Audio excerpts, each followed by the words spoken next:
Have you ever wanted to quit your job to be an artist?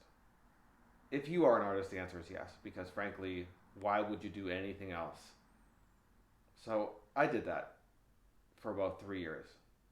I had a really good job. I quit at a good time to do art full time, and here I am. I have a job again now. It was basically a 3 year journey, which I'd like to maybe return to one day. But most importantly, I learned a lot of lessons, had a really good time, and honestly made some amazing art. Last episode, I talked about why you should have an art show or why you shouldn't have an art show. And I did that because I'm working on my third art show. And I've had two here in my hometown. This one's going to be here as well.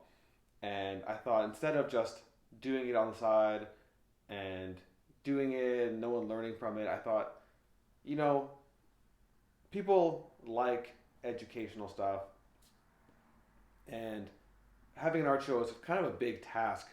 Like you could do it really quickly, you know, a couple of pieces, whatever, get some friends together.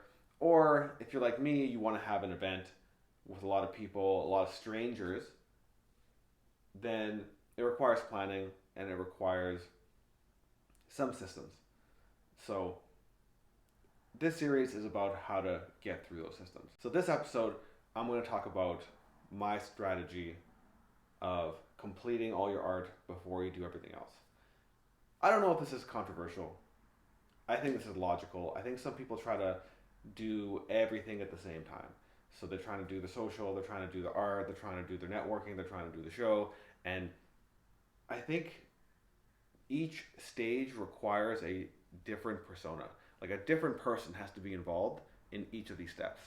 And it's, I think, kind of hard to go from like your deep artist persona to the systematic scheduling event persona guy or girl or whatever. That's what this episode's about. So right now, I am on painting number 7 of what's supposed to be 11, and it's getting kind of interesting, and here's why. So I originally decided it was going to be 11 pieces. I have a reason for that, and I decided, okay, I'm just going to make the first one. There was some sketches obviously before, and I finished it, and I was like, okay, I like it, I'm going to keep going. And then the next one, same thing. And I guess I go through this constant battle of like, I hate this, to, okay, I dig it, let's keep pushing. So this is number 7 here. This is its currently hate stage. Doesn't matter. But after this, I'm supposed to do 4 more. And that potentially will mix with a bunch of drawings, although I'm not sure if I want to blend them because they're so different. But that's not something that I need to decide today. My strategy, and a strategy I think is extremely helpful, is, and I've done this 2 other shows, and I apply this one time and not the other. And that's why I know there's a difference. It's, think about what you want the show to be. Spend some time to draw, to create, to put together these pieces, and decide what the show will look like. And that might take you weeks, that might take you years, and both are okay. Like my first show, the day I decided I was going to have an art show to the day I had the art show would probably be almost 3 years. And I thought I had the art ready when I thought I was going to have the show, but then you get into it. You're like, well, do I want this to be a representation of me to everyone I know? And if I'm going to fill a room full of people, is this what I want to show them? Then you're like, no, okay, you're like, hey, I'm going to start working on some new art. It's a long battle. So at this stage, you make all the pieces, and when they're sitting complete, you move to the next stage. And obviously, if you probably don't know me, but my background is in software development. So stages are actually very natural and a very good way to go through a process like this. And if you do them, you can actually speed things up even though it feels slower. So 7, then I have 4 more, and then I have the 30 drawings or so. And obviously, I'm having some challenges now that I'm on number 7 because you start getting antsy. You're like, hey, I really just want to have the show, or I just like, I'm tired of painting these and I don't want to do this anymore. and I'm tired of looking at this, and I'm tired of these colors, I'm tired of all this fucking paint, but it doesn't matter. Okay? You gotta finish the art. And that is the art you're gonna show. So there's a book that I think that every artist should read, and specifically the artists that are preparing to have an exhibition should read. And that is this book here. It's called The Creative Act, A Way of Being. It's by Rick Rubin. It's actually very good. And he addresses a lot of the issues that I think artists face with their work, and that's why you should read it. But there's a point I'm bringing this book up right now, and that is, in this book, he talks about one thing, and that is that it is your job as an artist to create the work and show the work. That's it. Okay? It's not your job to decide if it's good. It's not your job to decide if the market wants it. Your job is to create it and show it. That's your job to the art. And it's your responsibility to the art. And in this particular series, I've been drawing these now for probably 6 years, maybe longer. Originally, just drawings and sketches.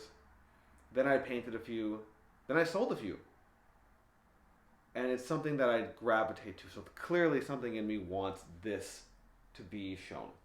So my job is only to be like a in-between the ether, which Rick Rubin talks about, the ether where the ideas come from, and reality. Okay? The second thing he talks about in this book that I think is really helpful is this concept of don't start on a new project until you finish a project. And it's really tempting, and I just did it. I didn't lose a year. I spent a year doing something else.